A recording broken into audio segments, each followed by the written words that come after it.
Tudo bom, pessoal? Muita gente perguntando para mim sobre essa questão da deportação do Donald Trump. Isso vai acontecer, isso não vai acontecer, isso é possível, isso não é possível. Bom, eu resolvi montar um PowerPoint aqui para explicar para vocês do começo ao fim o que vai acontecer, o que pode acontecer, porque Donald Trump é imprevisível, a gente não sabe o que vai, mas que ele vai fazer alguma coisa é certeza absoluta que ele vai fazer, mas pelo menos para vocês terem uma noção do que é real e do que está sendo aí uma pirotecnia para chamar a atenção das pessoas e talvez até causar um pânico através de views, para gerar likes, para gerar, até mesmo gerar clientes para algumas pessoas. Então vamos lá, eu vou conversar com vocês, eu vou explicar o que acontece para vocês entenderem e eu vou começar o vídeo já dizendo isso para vocês. Nós não trabalhamos com deportação, nós não trabalhamos com indocumentados ou ilegais, então não temos qualquer condição de atender você, ok? Se você está nessa situação, nós não temos. Então eu vou explicar para você de forma absolutamente imparcial, nós não trabalhamos com isso, nós não mexemos com isso e não adianta mandar e-mail para a gente ou mensagem ou tentar marcar reunião conosco porque nós não fazemos isso, ok? Então eu vou explicar para vocês como funciona. Primeira coisa, vamos explicar o raciocínio da situação inteira para vocês entenderem o que eu falo muitas vezes lá no meu canal, politicamente, né? Quando você entende a política, como ela funciona, você começa a entender os desdobramentos dela, o que é real e o que é fictício, o que é conversa, o que é papo para boi dormir e para eventualmente aí gerar uma movimentação do mercado. Primeira coisa, como nós estávamos em 2019, isso é fundamental para você entender o que vai acontecer agora. A taxa de desemprego variava entre 3,5 e 3,9. A taxa de juros básica dos Estados Unidos estava entre 1,5 e 2,5. E a inflação nos Estados Unidos estava, isso dito pelo CPI, tá? Pelo Índice de Preço ao Consumidor, ficou em média 1,08 ao ano, tá? Lembrem disso, desemprego 3 a 3,9, 3,5 a 3,9, juros de 1,5 a 2,5 e inflação em torno de 1,8 ao ano, ok? Vamos lá. Aí nós tivemos a pandemia. Na pandemia, muita coisa aconteceu, tá? Muitas empresas demitiram pessoas porque tiveram que fechar, muitas pessoas colocaram pessoas em furlough porque tiveram que fechar, muitas empresas não conseguiam pagar as suas dívidas, pediam protelação, as pessoas começaram a receber dinheiro do governo, todo mundo começou a receber seguro-desemprego, estímulos-cheque, aqueles empréstimo para folha de pagamento e uma série de coisas, tá? Então assim, começou a injetar muito dinheiro no mercado. Se vocês forem olhar entre 2019 e 2020, que foi a época, foi o último ano de Donald Trump, vocês vão ver que houve ali o maior déficit público da história dos Estados Unidos. Foram 3 trilhões de dólares. Quer dizer que o Donald Trump quebrou a economia americana? Não necessariamente, porque o dinheiro foi colocado ali, especificamente, não todo ele, né?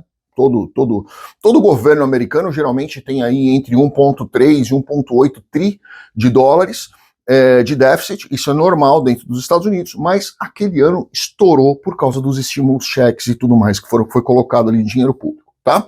Então, ó, em 2021, a taxa de desemprego começou o ano como a mais alta da história, tá? Mas foi caindo à medida que a economia começou a se recuperar.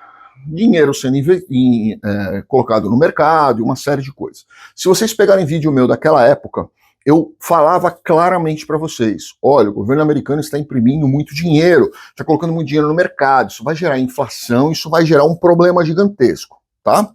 Pega vídeo daquela época meu, vocês vão ver eu falando disso. No início do ano estava em torno de 6,3%, lembra? Olha o que subiu. Lembra 2019? Olha o que subiu. Em janeiro foi diminuindo até 3,9 em dezembro. Ou seja, em dezembro, a taxa de desemprego ela já estava mais ou menos equilibrada ali, estava quase chegando nos patamares anteriores. Se vocês olharem, quando começou a questão de abrir fronteira, vocês vão ver que foi logo depois da pandemia, tá? Começa a somar isso aqui com isso. A inflação nos Estados Unidos foi uma das mais altas da década em 2021, impulsionada por problemas na cadeia de suprimentos. Sim, claro, porque você não estava produzindo as coisas, você não tinha cadeia de suprimentos que estavam... Muita gente parou, o mundo parou por causa da pandemia, não estava sendo produzido uma coisa, você não conseguia todo o resto que vinha na sequência. Né? Então, muitas coisas pararam de produzir. O que tinha, ou quem estava produzindo, subiu o preço, lei de oferta e procura. Aumento dos preços de energia e outros efeitos da recuperação pós-pandemia. O índice de preço ao consumidor registrou um aumento de cerca de 7% no final de 2021, ou seja, a inflação estava em 7% no final de 2021. Esta é uma inflação real? Não, na minha cabeça não é uma inflação real. Eu vejo um monte de gente falando, porque a gasolina era baixa na época do Trump, a gasolina é alta na época do Biden. Isso não tem nada a ver, porque gasolina não é precificada dentro dos Estados Unidos, ela é precificada no mercado internacional. Então, quem está subindo o valor da sua gasolina não é o governo, quem está subindo o valor da sua gasolina é o conflito. Que nós estamos vendo lá Rússia e Ucrânia, nós estamos vendo aí Irã, nós estamos vendo aí uma série de países produtores de petróleo que estão ali tentando abastecer o mercado, mas quando você fecha e você coloca um embargo na Rússia, você coloca um embargo na Venezuela, você coloca um embargo no Irã, você tirou aí uma grande quantidade de petróleo do mercado externo. Consequentemente, o valor do petróleo faz o quê? Sobe. Consequentemente, subindo o valor do petróleo, o que acontece com o arroz que está indo para sua mesa? O arroz não brota na sua mesa, ele vem de transporte. Transporte usa derivado de petróleo, consequentemente, sobe todo o resto, tá? Então aqui a gente tem que prestar atenção nisso. Durante todo o ano de 2021, o Federal Reserve manteve a taxa de juros próxima de zero, variando entre 0 e 0,25. Por quê? Taxa de juros baixa, você começa a movimentar a economia, as pessoas começam a tomar dinheiro, o banco começa a liberar com juros mais baixos, consequentemente as pessoas começam a consumir mais, tá? E isso aí gera o quê? É o que a gente vai ver aqui na sequência.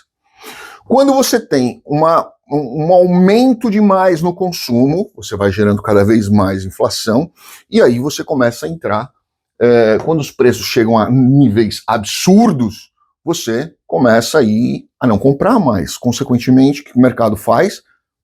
Retrai. Isso se chama recessão. E aí o que aconteceu? Imigração versus deportação. Primeiro, é importante entender, os Estados Unidos sempre precisaram de imigrantes para aumentar a qualidade do workforce, repor jovens, profissionais e pessoas que faltavam para aquecer a economia.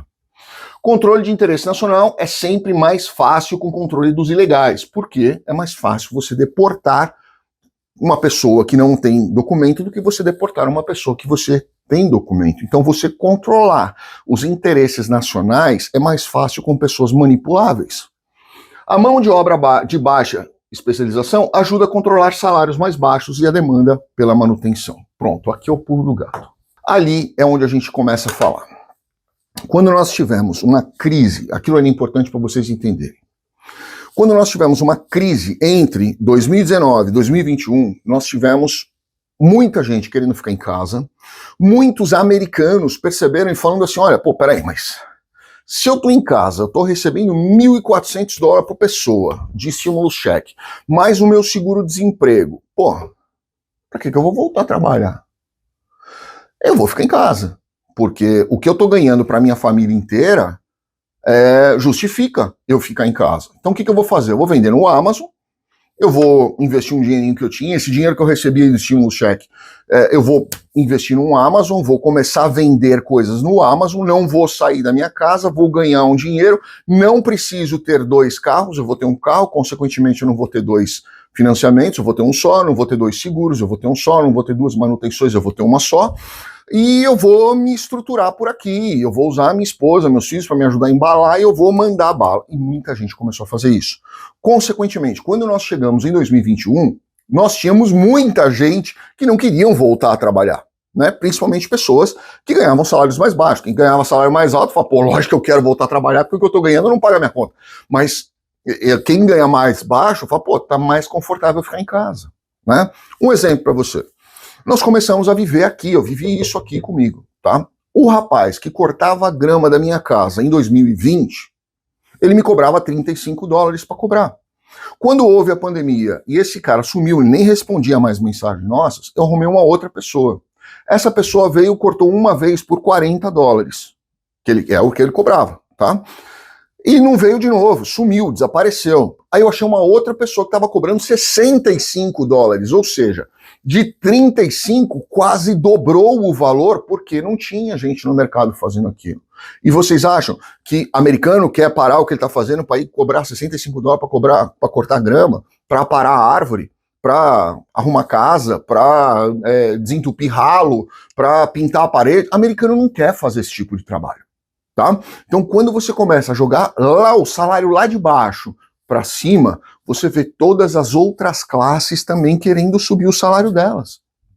E foi o que a gente começou a enxergar em 2020 e final de 2020, meio de 2021. Foi o que a gente começou a enxergar, pelo menos aqui. Tá? Isso fez com que, na hora que você abre a fronteira, fala, não tô vendo, para você... Espera um pouquinho, vai, eu não tô vendo. O que acontece? Você tem uma inundação de pessoas sem documentos, tá? Que entraram ilegalmente e são pessoas manipuláveis. Por quê? Porque na hora que eu não precisar mais delas para aquecer minha economia, para fazer esse trabalho, equilibrar os salários, reduzir juros, porque essas pessoas vão consumir, essas pessoas vão usar, essas pessoas vão usar produtos, vão comer, vão dormir, vão alugar casa, vão movimentar a economia. Quando você tem essas pessoas fazendo esse boom na economia, o que acontece? A economia volta ao padrão normal, os salários voltam ao patamar normal, começou a equilibrar, que foi começou a acontecer. Taxa de juros começou a cair, você vê o desemprego indo lá para baixo. Ah, Daniel, mas o emprego hoje está em 3,6%. Sim, o desemprego hoje está em 3,6%. Mas a quantidade de vagas no mercado, que é o que você precisa ver, está em 5,8%, que é um valor historicamente nunca batido. E aí você me pergunta, poxa, mas por que o número de vagas está maior do que o número de desemprego? Então devia ser o contrário, né? O desemprego devia ser zero. As pessoas não querem trabalhar ainda. Né? Nós temos um número de pessoas aí que arrumou um outro nicho de mercado ou que realmente não querem trabalhar por razões pessoais. Tá? Então esse é um problema sério. Donald Trump vai ter que lidar com isso.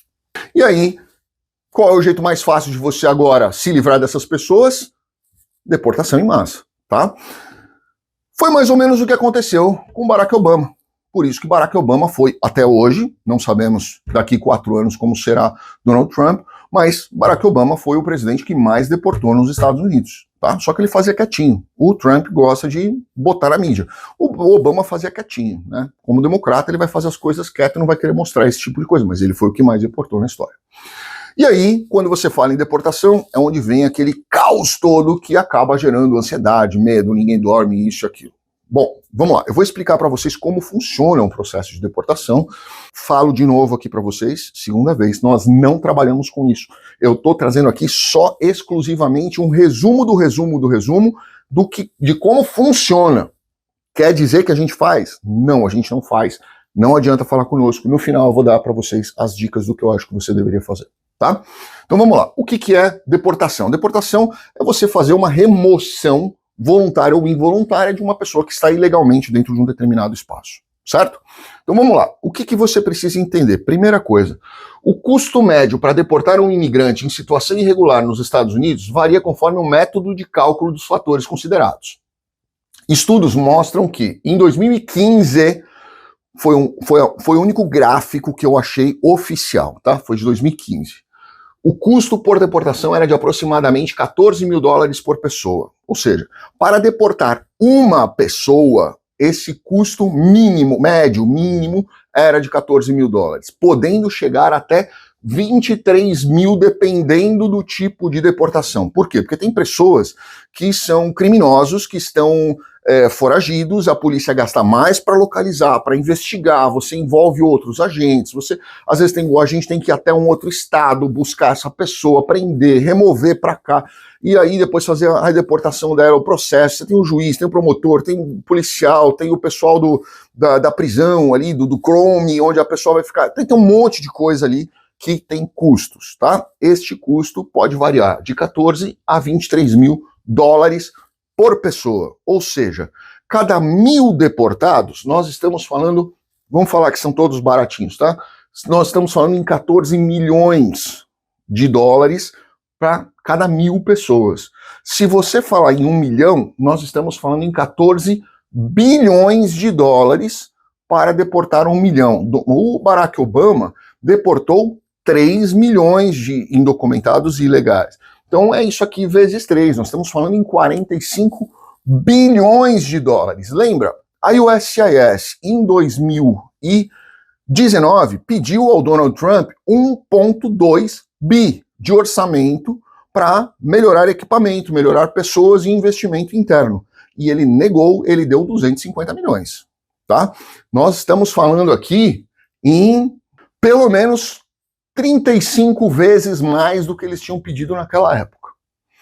O número é muito alto.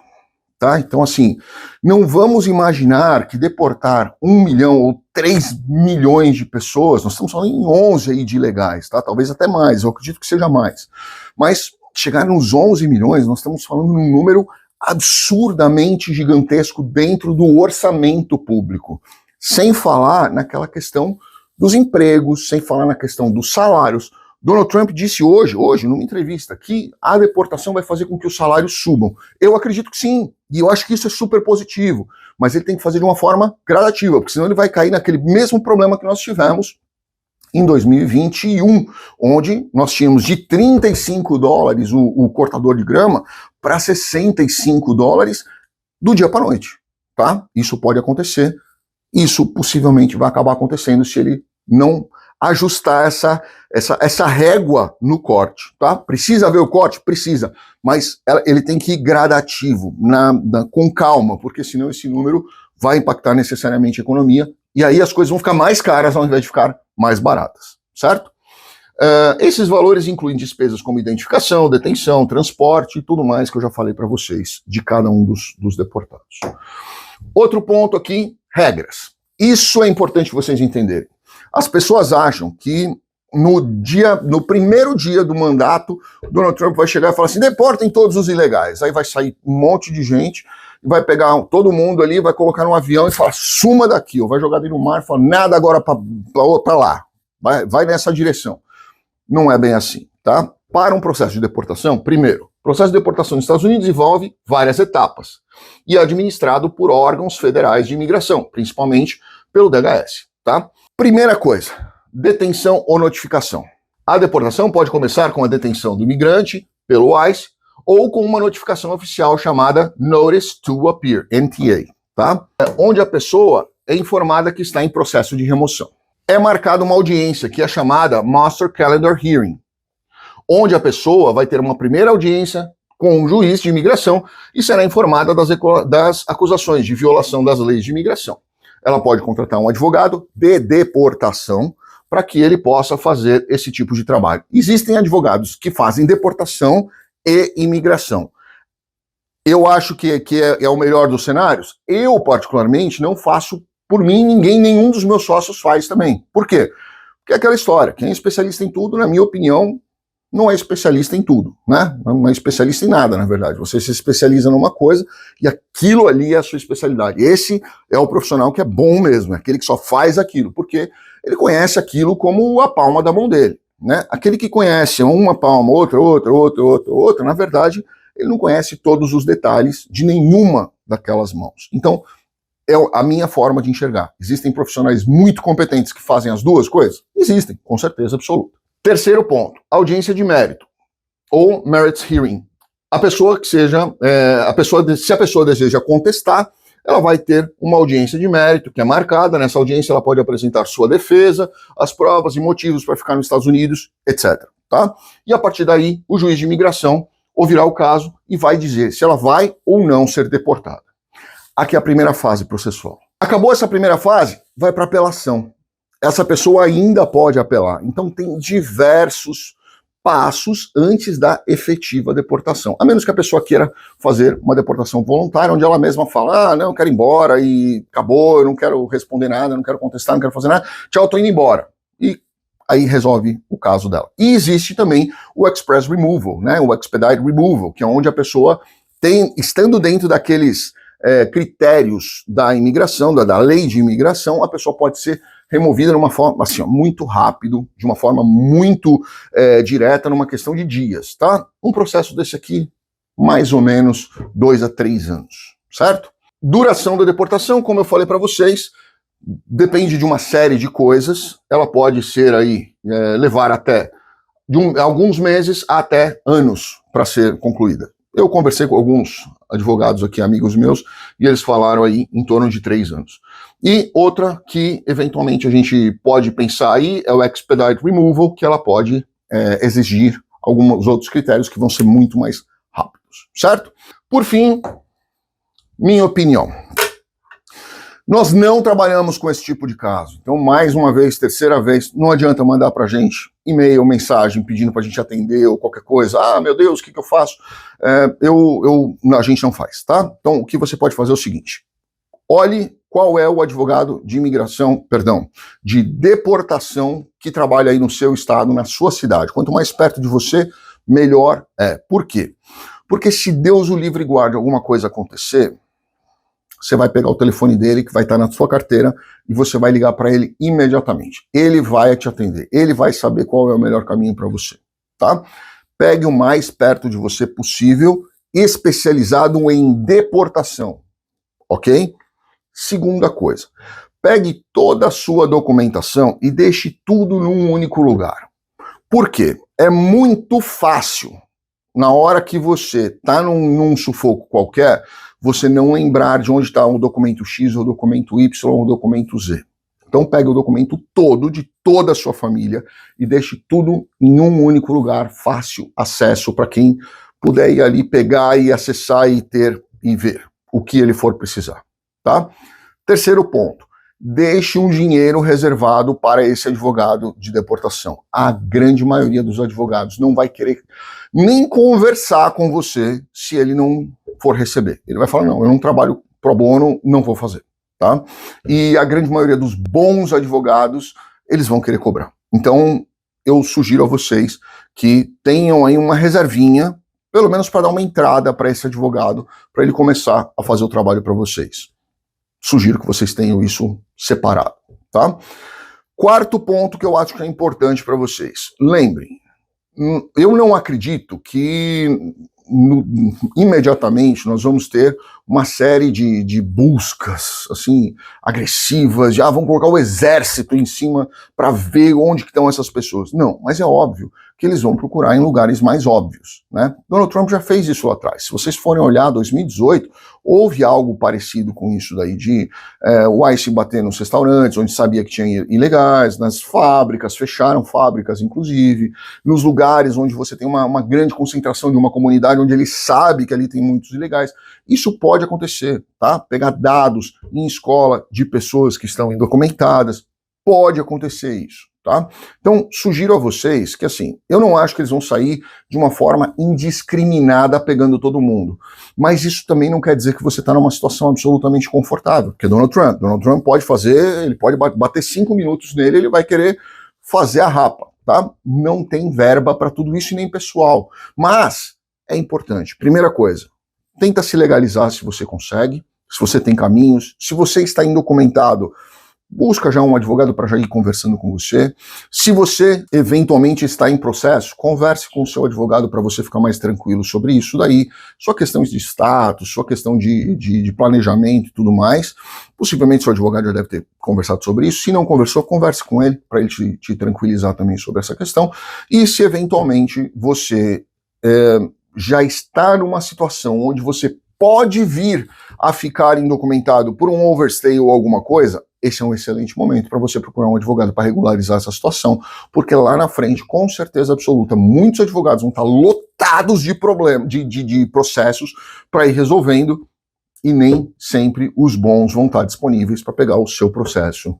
Lá para fevereiro, março, abril, eles vão estar com bastante coisa em cima, porque é onde as pessoas deixam para a última hora e fica tudo uma loucura, tá bom? Era isso. Gente, fica tranquila, conversa com o seu advogado de imigração se você está em processo. Se você não está, converse com um advogado de deportação, já veja as suas possibilidades, já combine com ele. Deus o livre e guarde, acontece alguma coisa, para onde eu ligo? Ele vai te passar um contato, ele vai te deixar você ficar com aquilo no bolso, na carteira, no celular. Com certeza vai te dar mais tranquilidade e aí é pedir a Deus para que as coisas aconteçam da melhor forma possível. Certo? Grande abraço a todos, fiquem com Deus. Obrigado.